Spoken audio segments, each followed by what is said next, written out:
আলাইহি তাওয়াক্কালতু ওয়া ইলাইহি উনীব।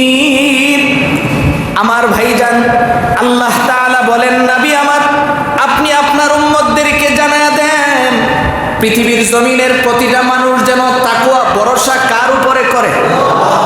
ভরসা হবে আল্লাহর উপরে। কারণ আমি অসুস্থ থাকি, সুস্থ থাকি, সর্ব অবস্থায় আমাকে কে হিফাজত করবেন? ইব্রাহিম আলাইহিস সালাম আল্লাহর নামে একা বের হয়ে গেছে। রব্বুল আলামিন তার সাথে ওয়াদা করে বলছেন, ইব্রাহিম তোমার টেনশন কোনো করার দরকার নাই, কারণ তোমাকে আমি এমন অভিভাবক দিব, তোমার সাথে এমন সফর সঙ্গী আমি মিলাইয়া দিব, তুমি যে সফর করতেছো এই কথাটাই মনে থাকবে না। সুবহানাল্লাহ। আলহামদুলিল্লাহিল্লাযী রাফা'a শাআইরাল ইসলাম في كل مكان وزمان والصلاة والسلام على أشرف الأنبياء محمد وعلى آله وصحبه ما دامت المنوان ونشهد أن لا إله إلا الله وحده لا شريك له ونشهد أن سيدنا وسندنا وحبيب ربنا ومحبوبنا ومعشوقنا ومولانا محمدا عبده ورسوله صلى الله تعالى عليه وعلى آله وأصحابه وبارك وسلم تسليما كثيرا. أما بعد فأعوذ بالله من الشيطان الرجيم. بسم الله الرحمن الرحيم. وما اختلفتم فيه من شيء فحكمه إلى الله ذلكم الله ربي عليه توكلت وإليه أنيب. صدق الله مولانا العظيم وصدق رسوله النبي الأمي الكريم ونحن على ذلك من الشاهدين والشاكرين والحمد لله رب العالمين. اللهم صل على محمد وعلى آل محمد كما صليت على إبراهيم وعلى آل إبراهيم إنك حميد مجيد. اللهم بارك على محمد وعلى آل محمد كما باركت على إبراهيم وعلى آل إبراهيم إنك حميد مجيد. لا إله إلا الله الحليم الكريم. سبحان الله وبحمده سبحان الله العظيم. سبحانك لا علم لنا إلا ما علمتنا إنك أنت العليم الحكيم. نهاية قابل احترام উপস্থিত দেশ ও জাতির কর্ণধার হযরত উলামায়ে কেরাম, অত্র এলাকার বিভিন্ন অঞ্চল থেকে আগত ইসলাম প্রিয় মুসলিম ভাইরা, মহান রব্বে করিমের দরবারে অসংখ্য গণিত শুকর আদায় করছি, যিনি অত্যন্ত দয়া করে মেহেরবানি করে আমাদের হায়াতটাকে দীর্ঘায়িত করে সুস্থ শরীরে পবিত্র জুমার দিনে আল্লাহর ঘর মসজিদে বসে নামাজের পূর্বে কোরআন ও হাদিসের কিছু কথা শোনার তৌফিক দিয়েছেন, এই জন্য আমরা সকলেই পড়ছি আলহামদুলিল্লাহ। মোহতারাম ভাই, ধারাবাহিকভাবে আমরা যে তাফসীর শুনতেছিলাম, গত জুমায় আমরা সূরাতুশ শুআরা ৮ এবং ৯ নম্বর আয়াতের আলোকে কথাগুলি শুনেছিলাম। আজকে আমরা ১০ নম্বর আয়াতের মূল কথাগুলি বোঝার চেষ্টা করব। শুরুতে আসুন আমরা গত জুমায় যেখানে ছিলাম ওই জায়গা থেকে যদি শুরু করি, আমাদের সামনের কথাগুলি বলা খুব সহজ হবে। আল্লাহ তাআলা ৯ নম্বর আয়াতে যে বলছেন, পৃথিবীর মানুষ যদি আমাকে ছাড়া অন্য কাউকে অভিভাবক হিসাবে গ্রহণ করে, আল্লাহ তাআলা বলছেন যে আমাকে ছাড়া অন্য কাউকে যদি তারা অভিভাবক বানায় তো তাদের কি ক্ষতি হবে। রব্বুল আলামিন বলেন যে আরে বেকল, যে তোমরা যে অলি বানাচ্ছ বা অভিভাবক বানাও, অভিভাবক হওয়ার যে যোগ্যতা দরকার হয়, তিনি তো সর্বোত্তম অভিভাবক, যিনি মৃত প্রাণীকে কি করেন, জীবিত করেন। মৃত প্রাণীকে পৃথিবীর জমিনে আল্লাহ ছাড়া আর কেউ জীবিত করার কোনো সুযোগ নাই। সাময়িক কিছু সময়ে আল্লাহ তাআলা কাউকে দিয়েছিলেন, এটা সাময়িক। রব্বুল আলামিন সমস্ত মৃত প্রাণীকে জীবিত করার একমাত্র শক্তি কে রাখেন? বলেন কে রাখেন? আল্লাহ। আল্লাহ তাআলা কই যা কিছু করো সবচেয়ে শক্তিশালী আল্লাহ। রব্বুল আলামিন কয় ওয়া হুয়া আলা কুল্লি শাইইন কাদির। রব্বুল আলামিন যে শক্তি আছে, পৃথিবীর কাহারও কি শক্তি আছে? বলেন, পৃথিবীর জমিনে যারা যত শক্তিশালী দাবি করে এটা ভুয়া। আল্লাহ তাআলার শক্তির কোনো তুলনা নেই। মানুষ আমরা যদি দাবি করি আমার শক্তি আছে, এটা ভুল। আমার শক্তির কোনো মূল্য নেই। মানুষ আশরাফুল মাখলুকাত, শ্রেষ্ঠ জাতি। স্বাভাবিকভাবে যদি আপনি দেখেন যে যদি মানুষ শ্রেষ্ঠ হয়, তাহলে শ্রেষ্ঠ জাতি যিনি হবে তিনি তো দেখতে শুনতে অনেক বড় হওয়ার কথা। মুফাসসিরিনে কেরাম জবাব দিয়েছেন, শক্তির বলে যদি শ্রেষ্ঠ হয় তাহলে পৃথিবীর মধ্যে হাতি সবার আগে শ্রেষ্ঠ হওয়ার কথা ছিল। কারণ তার স্বাস্থ্য যেই বড়, শরীরে যেই পরিমাণের শক্তি থাকে। চালাকির মাধ্যমে যদি কেউ শ্রেষ্ঠ হয় তাহলে শিয়ালের সে চালাক প্রাণী খুবই কম আছে। আল্লাহ তাআলা বলেন মানুষকে আমি শ্রেষ্ঠ করেছি শুধু একটা মাধ্যমে, আমি মানুষকে ভালো মন্দ, আমরা গত জমায় যেটা শুনতেছিলাম যে ভালো মন্দ বোঝার যোগ্যতা কেবল কাকে দেওয়া হয়েছে? মানুষকে দেওয়া হয়েছে। আর হিসাবও হবে এই জিনিসের। আল্লাহ তাআলা হাসরের দিন শুধু জিজ্ঞেস করবেন যে ভালোটাও আমি তোমার সামনে দিয়েছিলাম, মন্দটাকেও আমি তোমার সামনে দিয়েছিলাম, আর এটাকে পার্থক্য করার যোগ্যতাও আমি তোমাকে দিয়েছিলাম, কেবল তুমি করছো কিনা এটা তোমার। এবার আসুন আমরা 10 নম্বর আয়াত, আজকে যে কথাটা বুঝতে চেষ্টা করব। আল্লাহ তাআলা কয় ওয়া মাখতালাফতুম ফীহি মিন শাইইন ফাহুকমুহু ইলাল্লাহ।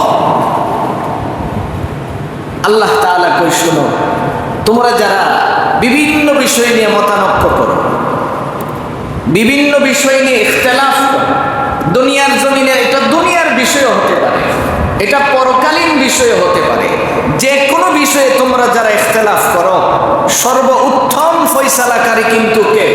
আল্লাহ। তুমি যত প্রকারের ইখতিলাফ তুমি করো না কেন, এটা কিন্তু সার কথা।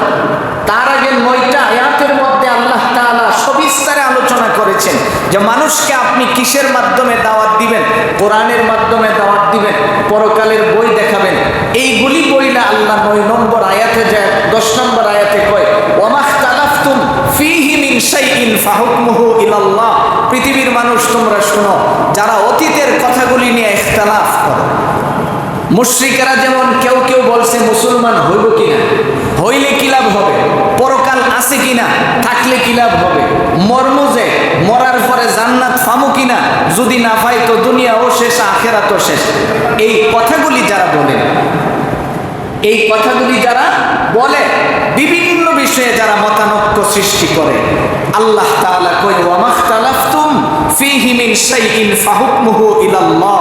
শোনো, সর্বোত্তম তোমরা যারা ইখতিলাফ করো, একদম চূড়ান্ত সিদ্ধান্ত দেওয়ার মালিককে, চূড়ান্ত এই জিনিসটা আল্লাহই দিবেন। আপনি আরো সহজে বুঝবেন। এই যে আমাদের বাংলাদেশের সরকারের যে হালত হচ্ছে, এই 2-3 দিন আগে কিন্তু মতানৈক্য ছিল। কেউ কইতো না কোনো কাম হইতো না, আবার কেউ কইছে না লক্ষণ ভালো না। মানে যাই কিছু করেন আপনি, আমি যাই বলছি সিদ্ধান্তটা কার ছিল? আল্লাহর ছিল, যেটা আমরা কেউ জানতাম না। আল্লাহ তাআলা এবার কয় ফাহুকমুহু ইলাল্লাহ যালিকুমুল্লাহু রাব্বি আলাইহি তাওয়াক্কালতু ওয়া ইলাইহি উনীব। হে রাসূল, আপনি বলেন যে আমি তো একমাত্র ভরসা করি আল্লাহর উপরে। একমাত্র ভরসা কার উপরে করি? সবাই বলেন কার উপর? আল্লাহ তাআলার উপর। এই কথাটা আজকে আমার বোঝার বিষয় যে এই 10 নম্বর, এই সূরাতুশ শুআরা 10 নম্বর আয়াতে আল্লাহ তাআলা শেষ দিকে যায় বলেন, রাসূল আপনি বলেন যালিকুমুল্লাহু রাব্বি আলাইহি তাওয়াক্কালতু ওয়া ইলাইহি উনীব, যে আপনি বলেন যে পৃথিবীর মানুষ শোনো যে তাকওয়া ভরসা এটা আমি কার উপরে করি? আল্লাহর উপরে। আল্লাহর উপর যদি কোনো মানুষ ভরসা করত, যারা আমাদের উপরে জুলুম করেছে, তারা ক্ষমতার উপরে ভরসা করছে যে আমার এটা আছে ওইটা আছে, আমার এটা আছে ওইটা আছে। তো আজকে কয়েকদিনের ব্যবধানে অবস্থাটা কেমন হয়েছে? কিছুই নেই। যারা এই দেশে বসে বসে আইন প্রণয়ন করত, মন গড়া মতে মানুষের উপরে আইন চাপায় দিত, তাদের হাতে হ্যান্ডকাপ আমরা দেখছি। আল্লাহ আমরারে দেখাইছে, যদি না দেখা মরতাম তাহলে কষ্ট থাকতো। আল্লাহ আমাদের দেখাইছে। তা আসুন আমরা যে কথাটা বোঝার চেষ্টা করি যে আল্লাহ তাআলা বলেন, রাসূল আপনি বলেন যে আমি ভরসা কার উপরে করি? পৃথিবীর জমিনে কেউ না। আবারও যদি কেউ এমন হয়, অতীতের ইতিহাস প্রমাণ করে জালিমদের বিচার কে করছেন? আল্লাহ করেছেন। নমরুদকে শেষ করেছেন, ফেরাউনকে শেষ করেছেন, হামানকে শেষ করেছেন। রব্বুল আলামিন প্রত্যেকটা জালিমকে একদম ক্ষুদ্রতম জিনিস দিয়ে শেষ করেন। এটা আল্লাহর বিধান, একদম ক্ষুদ্র, যেখানে মানুষ ধারণাও করতে পারে না। এটা এমন লম্বা চূড়া কথা আমি এটা বলতে যাব না, একদম একটু টাচ দেওয়ার জন্য, বুঝার জন্য বলছি। আমরা জানি নমরুদ ঘোষণা দিয়েছিল আল্লাহর সাথে যুদ্ধ করবে। কার সাথে? আল্লাহর সাথে যুদ্ধ করবে। তাহলে কি পরিমাণের শক্তি তার ছিল, কি পরিমাণের সাহস তার ভিতরে ছিল। কয় তোমার আল্লাহকে ডাকো, আমি তার সাথে যুদ্ধ করবো। তোমার সাথে কি কথা বলবো? আমি আল্লাহর সাথে যুদ্ধ করতে যাব। বাস পাখি পালছে, তীরন্দাজ পাখি পেলে 2টা পাখির উপরে তার তখ্তা বসাইছে, বসায় এটার উপরে সে বসছে। তো বাস পাখি উঠতে উঠতে যখন একদম উপরে চলে গেছে, এর উপরে আর যাইতে পারে না, মানুষের চোখের আড়ালে চলে গেছে, ওখানে যে সে আসমানের দিকে তীর নিক্ষেপ করছে। কি নিক্ষেপ করছে? তীর। তো আল্লাহ তাআলার কাছে ফেরেশতা জিজ্ঞেস করে, রব তীরটা কি ঘুরাইয়া তার উপরে মেরে দিব? আল্লাহ রাব্বুল আলামিন বলেন, খুব শখ করে এই পর্যন্ত আইছে, তীরটাও যখন শখ করে মারছে একটু রক্ত লাগিয়ে দাও। তীরের মাথায় রক্ত লাগিয়ে দেওয়া হয়েছে। তীর যখন তার কাছে ফেরত আসছে, আয়েশা আবার সে মহা খুশি, তোমার আল্লাহরে তো আমি হত্যা করে ফেলাইছি। নাউযুবিল্লাহ। তো এত বড় জালিম, তারে যখন ধ্বংস করে আল্লাহ কি দিয়ে করছেন? মশা। বলেন কি দিয়ে করছেন? মশা। তো মশাও, এই মশাটার 4টা অঙ্গ থাকে সুস্থ থাকার জন্য, 2টা পাখনা, 2টা টেন। এই 4টার মধ্যে তার 3টাই নাই, একটা আছে। তাফসীরের কিতাবে আসছে 4টার মধ্যে কয়টা নাই? 3টা নাই, আছে একটা। কোন রকম দাবরায়া দাবরায়া আইছে, সবাই যার যার মতো করে, একজন একজন করে বোমার মতো মারছে, মরছে। সর্বশেষ অসহায় অবস্থায় কয়, রব আমি তো কেউ মারতাম না, তা আমি কি করব? আল্লাহ তাআলা কই, তোমারে দিয়ে আমি আসল কাম করব। যাও, যারা স্বাস্থ্য লবয়া নাকের লুম্বা কাটে, ভালো করে বুঝা লয়েন, নাকের ফসল যারা গিয়ে এমনি নাকটা আলগিদা কোন কাটটা দেন, খামাখাল্লা পশম দিছে না, কিন্তু কাজেই দিয়েছে। রব্বুল আলামিন প্রত্যেকটা পশম আপনার শরীরে যে দিয়েছে, প্রতিটা পশম কাজী আল্লাহ দিয়েছেন। নাকের পশম কাটবার কথা কোরআন হাদিসের কোনোখানেই কইছে না। এমনি হা করে গিয়া নাক আলগিদা দিয়ে রাখছে, পশম কাটতে হবে। তো কাটেন যে যদি মশামাছি দিকে যায়, আল্লাহ তাআলা তো এইগুলি প্রতিবন্ধক দিয়েছেন, ধুলাবালি ফেরা। এবার মাসি ঢুকছে, তো ঢুকার আগে জিজ্ঞেস করছে মাসি, রব আমি যে ঢুকবো, আমি কি আমার জীবনের শেষ নিশ্চয়তা নিয়েই ঢুকবো যে আমি আর সুস্থ বাইরে থাকতাম না এরকম? আল্লাহ তাআলা তাকে বলছেন যে না, তোমাকে আমি সুস্থই বের করবো। সুবহানাল্লাহ। তো তুমি মরতা না, তোমারে আমি সুস্থই বের করবো। তো ইতিহাস প্রমাণ করে ঢুকছে নাক দিয়ে। ঢুকার পরে এখন মাথার ভিতরে গুনগুন করে খাদেম রাখছে, জুতা দিয়ে দুই একটা করে বাড়ি দিত। প্রথমে রাখছে থাফড়া দিয়ে, তখন থাফড়া দিলে মশা একটু নীরব হয়, তো একটু আরাম পায়, তা আবার কিছুক্ষণ পরে থাকে। তো এরকম করে করে থাফড়া দিতে দিতে দুইজন লোক বিরক্ত হয়ে গেছে, কত থাপা মুহের মাথায়, কত থাফড়ানো যায়, হাত তো ব্যথা হয়ে গেছে। এমন জিগায় কি করুন, তো হঠাৎ করে একটা ছিল একটু দুষ্ট, উঠায়া নিচের থেকে জুতা উঠায় মাথার বাড়ি দিছে। তো এবার নমরুদ জিগায়, কিরে এমন কি করলি? ও স্যার বেশি কিছু না, একটু জুতা দিয়ে একটা বাড়ি দিছি, কত আরামটা তো একটু বেশি লাগছে, তো এটা দিয়েই শুরু কর, এটা দিয়েই শুরু কর। এমন কিছুক্ষণ জুতার বাড়ি দিল, কিন্তু জুতার বাড়িও তার সহ্য হলো না বেশি সময়। রব্বুল আলামিন সর্বশেষ যেটা দিলেন, সর্বশেষ এমন জোরে বাড়ি মারছে, ও মরে গেছে, মশা উড়ে গেছে অক্ষত অবস্থায়। যেটা বলতেছিলাম, রসুলকে আল্লাহ তাআলা নির্দেশ করছেন যে রসুল আপনি বলেন, ওয়ামাখতালাফতুম ফীহি মিন শাইইন ফাহুকমুহু ইলাল্লাহ। পৃথিবীর মানুষ তোমরা যতই মতানৈক্য করো, এটা হবে এটা হবে না, এইরকম করলে এটা হবে ওইটা হবে না, যাই কিছু করো সব কিছুর ফয়সালা কে দিবেন? আল্লাহ দিবেন। এবার রসুল আপনি বলেন, ফাহুকমুহু ইলাল্লাহ যালিকুমুল্লাহু রাব্বি আলাইহি তাওয়াক্কালতু, যা আমার সমস্ত তাকওয়া, আমার সমস্ত ভরসা, আমার সব কিছুর মালিককে আল্লাহ। ভরসা হবে কার উপরে? আল্লাহর উপরে। হইলে কি হয়? আয়াতের তাফসীর লিখতে যায় মুফাসসিরিনে কেরাম লিখেন, সাইয়েদনা ইব্রাহিম আলাইহিস সালাম, নাম শুনছেন নাকি প্রথম শুনলেন? ইব্রাহিম আলাইহিস সালাম তিনি যখন শুরু করলেন ইরাক থেকে তার সফর, যাবেন বাইতুল মুকাদ্দাস, কোনো সাথী সঙ্গী নাই, রবের উপরে তাকওয়া করে উনি একা বের হয়ে গেছেন, সাথে কেউ নাই, রাতের অন্ধকারে বের হয়েছে হাঁটতে হাঁটতে। বিরাট বড় শহরের উপর দিয়ে যখন উনি বাইতুল মুকাদ্দাসের দিকে রওনা করছেন, দেখে যে রাস্তার কিনারে কিছু কিছু মানুষ দাঁড়িয়ে আছে। জিজ্ঞেস করে, কি ব্যাপার তোমরা এখানে দাঁড়ায় রইছো? ওই এলাকার যিনি রাষ্ট্রপ্রধান ছিল, তার সুন্দরী একজন কন্যা ছিল। আল্লাহ তাআলার উপরে তাকওয়া করলে রব যে কিভাবে বান্দাকে দান করেন, এটা বোঝানোর জন্য মুফাসসিরিনে কেরাম আয়াতের তাফসীরে লিখেন, বাদশার মেয়ে রাতের বেলায় স্বপ্ন দেখে ইব্রাহিমকে। কাকে স্বপ্ন দেখে? বলেন কাকে? ইব্রাহিমকে।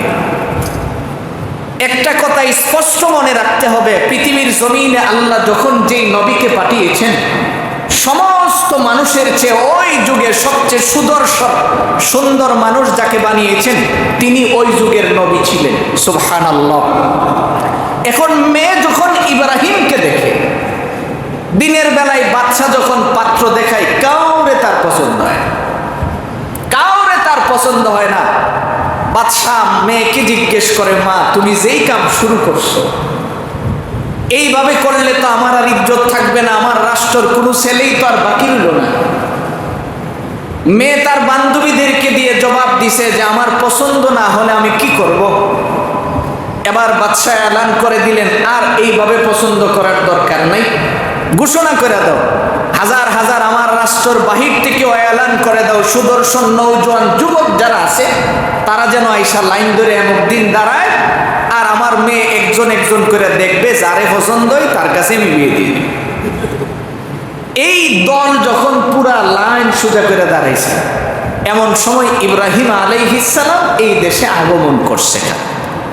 তো উনি যে আসছে, উনি তো মুসাফির, 3 দিন 4 দিন 5 দিন, তাফসীরের কিতাবে 10 দিন পর্যন্ত বর্ণনা আছে যে 10 দিন পর্যন্ত একটা কাপড় পরে যেই লোক সফর শুরু করছে, পায়দল সফর, হাইটা হাইটা চলে। কাপড় কি খুব সুন্দর আছে? বলেন খুব সুন্দর। কাপড় থেকে দুর্গন্ধ তো ছড়ানোর কথা। তো নবীর মুজিজা হিসাবে আল্লাহ তাআলা তাকে সংরক্ষিত করে রেখেছেন। এবার তিনি যখন কাছাকাছি এসে দাঁড়ালেন, লোকজন জিগায় কি লিগাইস, কই তোমরা যেই কারণে দাঁড়াইছো আমি তো এই কারণেই দাঁড়াইছি, কারণে আমরা তো বিয়া করতাম লাইনে দাঁড়াইছি। তো ইব্রাহিম কথাইলে আমি ওইটাই করলাম মনে করো। তুমি যে বিয়া করবা নিজের শরীরের দিকে একবার চাইছো, আমাদের পোশাক আর তোমার পোশাকের সাথে একটু মিলাও। দাঁড়াইছো যে শখ কইরা, সব জায়গায় শখ করলে হয়, শখেরও তো একটা জায়গা থাকে। এখন তুমি দাঁড়াইছো যে নিজের কাপড়ের দিকে কি তাকাইছো? ইব্রাহিম কয় কাপড়ের দিকে তাকানোর দরকার নাই। হাঁটতেছিলাম হাঁটার ভিতরে আমার তন্দ্রার ভাব আসছে, তন্দ্রার ভিতরে কে যেন আমাকে নির্দেশ করছে এই লাইনে দাঁড়ানোর জন্য। আমি তো নিজে চলি না, কারণ আমি তাওয়াক্কুল করি কার উপরে? যালিকুমুল্লাহু রাব্বি আলাইহি তাওয়াক্কালতু ওয়া ইলাইহি উনীব। আমার ভাইজান, আল্লাহ তাআলা বলেন নবী আমার আপনি আপনার উম্মতদেরকে জানায়া দেন পৃথিবীর জমিনের প্রতিটা মানুষ যেন তাকওয়া ভরসা কার উপরে করে? ভরসা হবে আল্লাহর উপরে। কারণ আমি অসুস্থ থাকি সুস্থ থাকি, সর্ব অবস্থায় আমাকে কে হিফাজত করবেন? ইব্রাহিম আলাইহিস সালাম আল্লাহর নামে একা বের হয়ে গেছে। রব্বুল আলামিন তার সাথে ওয়াদা করে বলছেন, ইব্রাহিম তোমার টেনশন কোনো করার দরকার নাই, কারণ তোমাকে আমি এমন অভিভাবক দিব, তোমার সাথে এমন সফর সঙ্গী আমি মিলাইয়া দিব, তুমি যে সফর করতেছো এই কথাটাই মনে থাকবে না। সুবহানাল্লাহ। যারা বিবাহ করেছেন আপনারা বুঝবেন, বিবাহের পরে স্ত্রীর সাথে যখন মানুষ বসে কথা বলে তখন কিন্তু সময়ের হিসাব থাকে না। আর এখনকার ফুলাফান এটা বুঝতো না, কারণ হেতো উল্টা পাল্টা কথা কয়ে সময় অনেক নষ্ট করে নিয়েছে। তো বুঝতো কেমনি? তো আল্লাহ তাআলা বলেন যে হালালের ভিতরে কিছু শান্তি আছে, যেই শান্তিটা এখনকার ছেলেরা এটা পাচ্ছে না। পাওয়ার পিছনে কিন্তু সে নিজেই দায়ী, অন্য কেউ দায়ী না। মোহতারাম ভাই, এদিকে যেহেতু আমি বলবো না, আমি যেই কথাটা বলতেছিলাম, নবী ইব্রাহিম দাঁড়াইছে, এখন লোকজন মস্কারি করে। ইব্রাহিম আলাইহিস সালাম কিছুই কয় না, উনি উনার মতো করে দাঁড়াইয়া গেছে। দাঁড়াইয়া থাকতে থাকতে কিছু সময় পরে পাশের লোকেরা একজন আরেকজনরে কয়, ওই ওর কাছে দাঁড়াইছে। ও কেল্লিগা কয় চেহারার দিকে চাইয়া দেখছিস? সুবহানাল্লাহ। কই তার চেহারার দিকে তাকায়া দেখছিস? এই লোকরে যদি মেয়ে দেখলা তাহলে তো তোমার আমার থাকেই তো না, কাজে ওর থেকে হইলে পিছনে দাঁড়াও, নাইলে সামনে গিয়ে দাঁড়াও, মানে তার কাছাকাছি দাঁড়াও না। কারণ পোশাক যতই তুমি সুন্দর পরো, কিন্তু চেহারা সুন্দর কে করে দিয়েছেন? এবার ইব্রাহিম আলাইহিস সালাম উনি ওনার মতো দাঁড়িয়ে আছে। কিছু সময় পরেই বাদশার মেয়ে বেরোইছে। সারা যখন ঘর থেকে বেরোইছে, প্রথম বের হওয়ার সঙ্গে সঙ্গে গেট থেকে অনেক পিছনে ইব্রাহিম নবীর চেহারার উপরে তার নজর পড়ে গেছে। সুবহানাল্লাহ। দেখা সাথে সাথে দৌড় দিয়ে ঘরে ঢুকে গেছে। দুইকা তার বান্ধবীদেরকে বলতেছে, এই তোরা না আমার এতদিন সাজাইতে চাইছিলে, আজকে আমারে গুছাইয়া সুন্দর করে জীবনের মতো সাজায়া দেয়, কারণ রাত্রে আমি যাকে স্বপ্ন দেখেছি আমার স্বপ্নের পুরুষটাকেও আমি দেখে ফেলেছি। সুবহানাল্লাহ। যেটা আপনার আমার নবীর বেলায় হয়েছিল, আম্মাজান খাদিজাতুল কুবরা, উনি তদানীন্তন সময়ের আমাদের বাংলাদেশের রাষ্ট্রপ্রধানের মতো না, এমন কয়েকশো রাষ্ট্রের রাষ্ট্রপ্রধানের যেই পরিমাণের সম্পদ থাকে তার চেয়ে শতগুণ বেশি সম্পদওয়ালা ছিল আম্মাজান খাদিজাতুল কুবরা। তিনিও এই কথাটাই বলেছিল যে আব্দুল্লাহর ছেলে মুহাম্মদ, আমি যখন তাকে দেখি আমার তো অনেক কিছু মনে হয়ে যায়, তার কাছে আমার পক্ষ থেকে বিবাহের প্রস্তাব নিয়ে যাও। সুবহানাল্লাহ। যে আগে তোমরা নিয়ে যাও, কেননা তার কাছে তো অনেকেই প্রস্তাব পাঠাইছিল, লোকেরা অপবাদ দিয়েছে, খাদিজা তুমি ওনার কাছে প্রস্তাব পাঠাইছো, আর তোমার কাছে বিভিন্ন দেশের রাষ্ট্রপ্রধান পর্যন্ত বিবাহের প্রস্তাব পাঠাইলো, তুমি এটাকে ডিনাই করে দিলে, এটাকে রিজেক্ট করে দিলে, আর তুমি নিজে মুহাম্মদের কাছে প্রস্তাব পাঠাইলা, ব্যাপারটা কেমন হলো না? খাদিজাতুল কুবরা কয় আমি যা জানি তোমরা তা জানো না, কারণ ভিতরের হিসাব থেকে ভিন্ন। সারা কয় আমারে সাজায়া দে, আর ওই যে একটা গাছের নিচে একজন জীর্ণ শীর্ণ মানুষ দাঁড়ায় রয়েছে, ওরে যায় ধরে নিয়ে চেহারার দিকে তাকাইবি, পোশাকের দিকে তাকাবি না। সুবহানাল্লাহ। এই মিয়া নওজোয়ান যারা আছো ভালো করে বলি শোনো, তুমি যে সুন্নতের পোশাকটাকে মূল্য দিলা না। তুমি মনে করতেছো এমন একটা টাইট প্যান্ট পরছো, সেন টান দিল বেখাও টান দেওয়ান লাগে, আর কোনো কারণে তোমারে বইতে চাইলে তুমি সিট্টুয়ে ফিরে দেবো। কে তোমারে শিখাইছে? এই পোশাকের মধ্যে কিন্তু কোনো প্রকারের সৌন্দর্য নেই। সুন্নতি পোশাকের চেয়ে সুন্দর আর কিছু হতে পারে? বিশ্বাস হয়েছে না? নওজোয়ানদেরকে জিজ্ঞেস করি, যেদিন একটু বাপ দরবার মনসা দেখবেন এদিন পাঞ্জাবি কিনবে। কেল্লিগা পিনতে হয়েছে, গলার যে একটা সিন লাগাইছে, বুতাম তো শাড়ির বুতাম খুললে তো আর এটা সুন্দর থাকে না, পাঞ্জাবির বুতাম খুললে সেনটা দেখা যায়। তো বাপ ধরতে হইলো পাঞ্জাবি পিনতে হইলে। আমি আমার একটা বাস্তব কথা শুনি, লোকাল বাসে উঠছি, তো বাসে লোকাল বাস যেইগুলি এখন তো মোটামুটি ভালো বাস চলে। আমরা যখন লেখাপড়া করি তখন কিন্তু মুড়ির টিন কইতো যে বাসগুলিকে খুব নিচা ছিল। বাসের মধ্যে বসছি, আমার পাঞ্জাবি ঢিলা ঢালা, আমি পকেটে হাত দিছি, টাকা বাইর করছি, হেল্পাররা দিয়ে দিছি, আমার কোনো কষ্ট হয়েছে না। আমার পাশে জিন্স প্যান্ট পরনেওয়ালা একজন সুঠাম দেহের অধিকারী ভদ্র মানুষ বসে, কারণ ইলার কাছে যে টাকা চাইছে, টাকাটা কেমনে বের করবে? পকেটে তো জিন্সের প্যান্টের পকেটে 2 আঙ্গুলের বেশি তো ঢোয় না, হাত তো জীবনও ঢুকান যেত না। 2টা আঙ্গুল যে ঢুকাইছে, আমার মনে হয়েছে আরে ছোটবেলা যে বাইং মাছ ধরতাম গাতারতে, তাই এমনি ঢুকাইতেছে, মানে আঙ্গুল খুব কষ্ট করে ঢুকাই এমনি যে বেগা হয়েছে, টান্দা বাইর করতো, বাড়ি খাইছে, খাইয়া কপাল ফুটাইছে। সাথে সাথে আমি শুকরিয়া আদায় করছি, আল্লাহ হে 5 টাকা ভাড়া দিতে গিয়ে যেই কষ্ট করছে, কারণ আগে তো আমাদের নরনপুর থেকে মেড্ডা পর্যন্ত 5 টাকা ভাড়া, হে 5 টাকা ভাড়া দিতে গিয়ে কপাল ফুটটা গিয়ে 30 টাকার ওষুধ লাগছে। আর আমি যে বাইর করছি আমার কোনো কষ্ট হয়েছে না। যে সুন্নতি পোশাকের ভিতরে শুধু শান্তিই টানা, বহু শালীনতাও আছে, অনেক সৌন্দর্যের ভিতরে প্রকাশ পায়। ইব্রাহিম আলাইহিস সালামের সৌন্দর্য পোশাকের ছিল না, রব তার চেহারাকে সুন্দর করে দিয়েছিলেন। সুবহানাল্লাহ। নিয়ে গেলেন, বিয়া পড়ায়া দিলেন। বিয়া শাদী পড়ানোর পরে এবার স্ত্রীকে বিয়ে করার আগে ইব্রাহিম আলাইহিস সালাম নির্দেশ করলেন, শ্বশুরের সাথে আমার একটু কথা বলা দরকার। এখন শ্বশুরের কাছে যায় বলতেছে, শুনেন যারা গরজামাই থাকেন ভালো করে শুনালেন, শ্বশুর বাড়ি থাকলে ভালো করে বুঝালেন। ইব্রাহিম আলাইহিস সালাম শর্ত দিছে, আমার কিন্তু গরজামাই মনে করেন, আমি কিন্তু যে অসহায় আপনার বাড়ি কিন্তু থাকবো না, আমার কাছে আপনি মেয়ে বিয়া দিন, আমি কিন্তু লয়ে যামুগা, মন চাইলে দিতারে। এখন মেয়ে পছন্দ করছে, বিয়ে দিয়ে দিয়েছে। স্ত্রীকে সাথে নিয়ে চলতে চলতে একেবারে ইরাকের সীমানা পার হলে কাছাকাছি বাইতুল মুকাদ্দাসের কাছাকাছি যখন চলে গেলেন, তার পাশে একজন রাষ্ট্রপ্রধান ছিল, খুব দুষ্ট প্রকৃতি। তার এরিয়া যখন ঢুকছে, আর সারা তদানীন্তন সময়ের সবচেয়ে সুন্দরী, যেই মাত্র সারার চেহারা দেখছে, অর্থ মেজাজ নষ্ট হয়ে গেছে। দুষ্ট প্রকৃতির লোক, আমাদের দেশের দুষ্ট লোকগুলির কুকর্ম এখন যা পাশ হচ্ছে আমরা দেখতেছি, এইরকম সে দুষ্ট ছিল। কইছে ইব্রাহিমরে বন্দি কর, খাসাই নিয়ে বন্দি করছে, সারাকে আরেক করে নিছে। রাতের বেলায় যখন তার দিকে হাত বাড়ে, হাত অচল হয়ে গেছে। সুবহানাল্লাহ। হাত কি হয়ে গেছে? অচল হয়ে গেছে। ওনার হাত সামনে মনে মনে তওবা করছে, না হাত দিতাম না, আল্লাহ মাফ করে দাও। হাত আবার সুস্থ হয়ে গেছে, আবার দিতে গেছে, আবার হাত অচল হয়ে গেছে। এরকম 3 বার হওয়ার পরে নিজে নিজে তওবা কইরা ডাক দিছে, ইব্রাহিমকে নিয়ে আসো।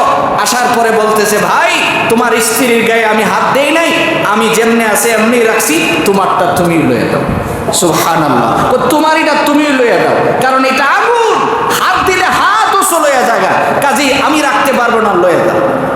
ইব্রাহিম আলাইহিস সালাম যখন রওনা করতেছে, যাওয়ার সময় কয় যে তোমার একটা উপহার দিয়ে দিই।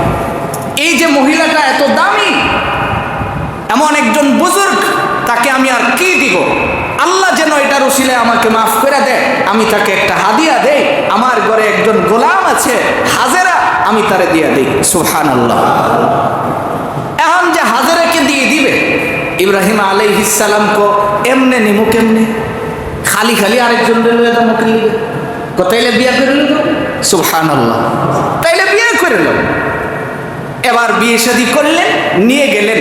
আমার ভাই, এই কথা যদি আমি বলতে চাই আমি সময়ে কভার করতে পারবো না। আমি যেটা বুঝাতে চাচ্ছি, আল্লাহ তাআলা বলেন যালিকুমুল্লাহু রাব্বি আলাইহি তাওয়াক্কালতু ওয়া ইলাইহি উনীব। রাসূল, আপনি আপনার উম্মতদেরকে শিখান তাওয়াক্কুল করবে কার উপরে? বলেন কার উপরে? আল্লাহর উপরে।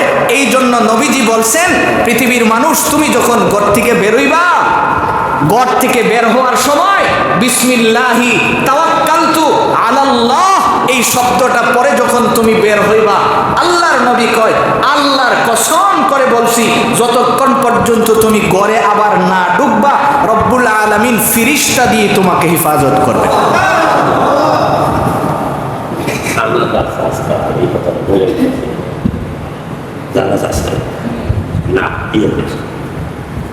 এই জন্য আমার ভাই, এই আয়াতের কথাটা আর সামনে বাড়তে পারলাম না। এই পর্যন্তই। জানাজা আছে, এটা আমি শুনি না, এখন শুনছি। যেহেতু জানাজা হবে পাশে, আমরা যদি সময় মতো না ফুসকারি তাহলে জানাজা পেতাম।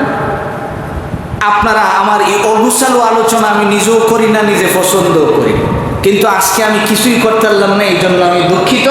আগামী জুমায় ইনশাআল্লাহ সামনের কথাটা শেষ হবে।